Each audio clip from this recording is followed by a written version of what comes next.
మీరు true movie lovers అయితే ఈ మూవీని మాత్రం అస్సలు మిస్ అవ్వద్దు. Hello guys, welcome to cinema corner. Society of snow 2023లో రిలీజ్ అయిన సర్వైవల్ థ్రిల్లర్ ఫిలిం. ఇదొక రియల్ స్టోరీని బేస్ చేసుకొని తీశారు. 1972లో ఉరుగ్వే టు చీలే వెళ్లే flight with 45 passengers including a rugby team Andes మౌంటైన్స్లో క్రాష్ అయింది. ఆ ప్లేన్ క్రాష్లో కొంతమంది సర్వైవల్ స్టోరీనే ఈ మూవీ. మంచు కొండల మధ్యలో సన్ వస్తే గానీ లైటింగ్ లేని ప్లేస్లో ఎక్స్ట్రీమ్లీ కోల్డ్ టెంపరేచర్స్, తినడానికి ఫుడ్ లేక తాగడానికి వాటర్ లేని ప్లేస్లో ఇంజురీస్తో ఉన్నది ఒకటే చిన్న హోప్, మళ్ళీ ఇంటికి తిరిగి వెళ్ళాలని. ఈ మూవీ చూస్తుంటే అప్పటి వరకు బ్యూటిఫుల్గా కనిపించిన మంచు కోర్ ఆఫ్ ద హార్ట్లో భయం కలిగిస్తుంది. ఆ పాసెంజర్స్ ఫీల్ అయిన కోల్డ్నెస్ని మనం కూడా ఫీల్ అయ్యేలా తీశారు. మాటల్లో చెప్పలేనంత రియలిస్టిక్గా ఉంది మూవీ. మూవీలో క్యారెక్టర్స్ని ఎస్టాబ్లిష్ చేయడానికి టైం వేస్ట్ చేయలేదు. Just a bunch of rugby players and some passengers.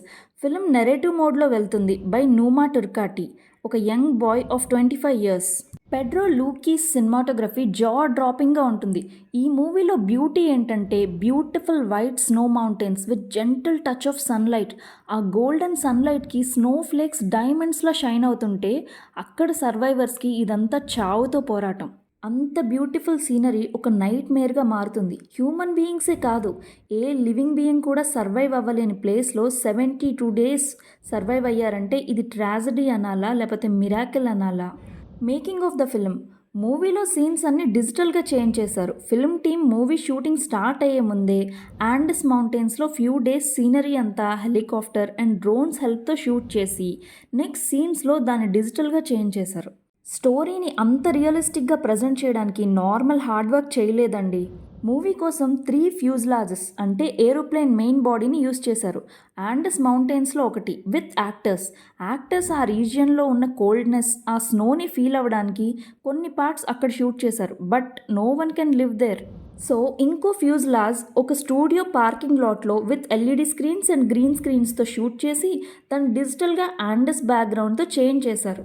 Next ఇంకో ఏరోప్లేన్ మెయిన్ బాడీ ఒక 100 meters బ్యాక్ యార్డ్లో 5 to 6 meters డీప్ హోల్లో ఒక ఎలివేటర్ పెట్టి ప్లేన్ బాడీ మీద స్నో బెడ్తో ఫిల్ చేశారు. ఆ సెట్ చూస్తుంటే మైండ్ బ్లోయింగ్ అసలు. ఈ పర్టికులర్ సీన్ కోసం ప్లేన్ వాల్ని కన్స్ట్రక్ట్ చేసి 3 rows సీటింగ్తో యాక్సిడెంట్ పార్ట్ని షూట్ చేశారు. ఇంజురీ సీన్స్ అన్ని విఎఫ్ఎక్స్ చేశారు. ప్లేన్ టర్బులెన్స్ని ఇలా ముందుగానే ప్రోగ్రామ్ చేసి ఆ ప్రోగ్రామ్ని యూజ్ చేసుకొని టర్బులెన్స్ క్రియేట్ చేశారు. ఇంత ఎక్సలెంట్ టెక్నీషియన్స్కి excellent story and amazing actors include అయితే అదే సొసైటీ ఆఫ్ ద స్నో అవుతుంది. ఈ మూవీ చూస్తుంటే మైండ్లో ఒక ఇమాజినేషన్ రన్ అయింది. ఆ ప్లేస్లో నేనుంటే ఏం చేస్తాను? సర్వైవ్ అవుతానా? గివప్ ఇచ్చేస్తానా? గ్రూప్ని లీడ్ చేస్తానా? This movie gives you chills. Society of the snow is a spine chilling survival story. This is called acting. ఈ మూవీని స్క్రీన్ మీద చూస్తుంటే ఆ యాక్టర్స్ ఎమోషన్ని మనం కూడా ఫీల్ అవుతాం, వాళ్ళని రూట్ చేస్తాం, ఆ క్యారెక్టర్స్ని ఫ్యాసినేట్ చేస్తాం. ఇది రియల్ స్టోరీయా లేకపోతే మూవీయా అన్నట్టు యాక్ట్ చేశారు. ఈ ట్రాజడీని ఫేస్ చేసి సర్వైవ్ అయిన 16 heroesకి నా హ్యాట్స్ ఆఫ్. ఈ మూవీని అస్సలు మిస్ అవ్వద్దు. నెట్ఫ్లిక్స్లో ఉంది, తప్పకుండా చూడండి. So that's it for this video guys. ఈ వీడియో కానీ మీకు నచ్చినట్టయితే లైక్ అండ్ షేర్ చేయండి. సబ్స్క్రైబ్ చేయడం మాత్రం మర్చిపోకండి. Thank you.